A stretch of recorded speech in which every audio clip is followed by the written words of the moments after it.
এতিয়া আমি তুলসী ফুল পুষ্প লগাব পাৰোঁ নে নোৱাৰোঁ আহক এই কথা বিষয়ে আমি এতিয়া অকণমান জানিবলৈ চেষ্টা কৰিছোঁ গীতাত আপোনাৰ কৈছে ৰাজগৃহ যুগত কৈছে তুলসীৰ পত্ৰ কিম্বা বনৰীয়া ফুল গছৰ ফল কিম্বা নদীৰ শুদ্ধ জল ঐ আগ কৰি যিটো জনে মোৰ নাম স্মৰে লভিতুষ্ট হওঁ মই পৰম আনন্দে কিমান সুন্দৰকৈ তেওঁ কৈ গ'ল যে পত্তম পুষ্পম ফলম তুয়ম যো মে ভক্তিয়া প্ৰসিদ্ধি তদহং ভক্তিয়া পহিতম অস্নামি পৰ্যতাত্মন শ্ৰীকৃষ্ণ ভগৱন্তই সুন্দৰকৈ আমাক কি জ্ঞান দি থৈ গ'ল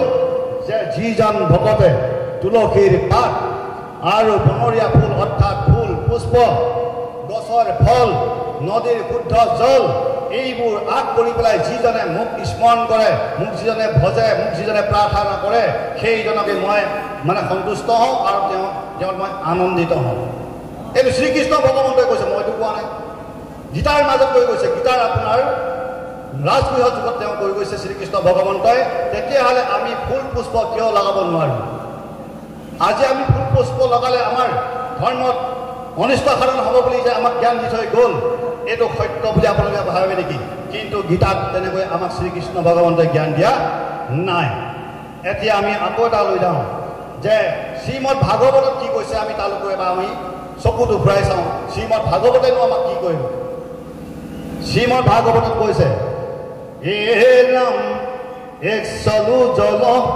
তুলসীৰ পাতে এতেকে কিবা মই বিকয় জান্ত তাতে হেন মাধৱৰ নাম ধৰা গুণ নাম নিৰন্তৰে ডাকিব ৰাম ভাগৱতেও কৈছে দেখোন ভাগৱতেও কৈছে যে তুলসী পাত পৰমেশ্বৰ ভগৱন্তৰ শ্ৰীচৰণত দিব লাগে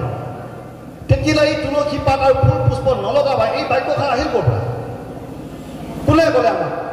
ক'ৰ পৰা এই বস্তুটো উৎপত্তি হ'ল কোন সমাজৰ পৰা বা কোনজনৰ পৰা এই কথাটো উৎপত্তি হ'ল যে ফুল পুষ্প তুলসী দুপৰি লগালে আমাৰ ধৰ্মত বিঘিনি ঘটিব কোনে এতিয়া এই বস্তুটো মানে আপোনাৰ উত্থাপন কৰিলে আৰু ক'ৰ পৰা আহিল যিখিনি আমাৰ বচনে আজি আমাৰ সমাজত কি কৰিছে বিভ্ৰান্তি সৃষ্টি কৰিছে যিবোৰ বাক্য বচনে আজি আমাৰ ককাই ভাইক বেলেগ কৰিছে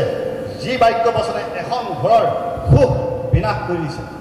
গতিকে আমি সেই বিষয়ে জানিবলৈ হ'ল আৰু সেই কথাখিনি জানি লৈ আমি পৰম তত্ত্বক আমি আহৰণ কৰি এই আমি সনাতন ধৰ্মত আগুৱাই যোৱাৰ আমি চিন্তা কৰিব লাগিব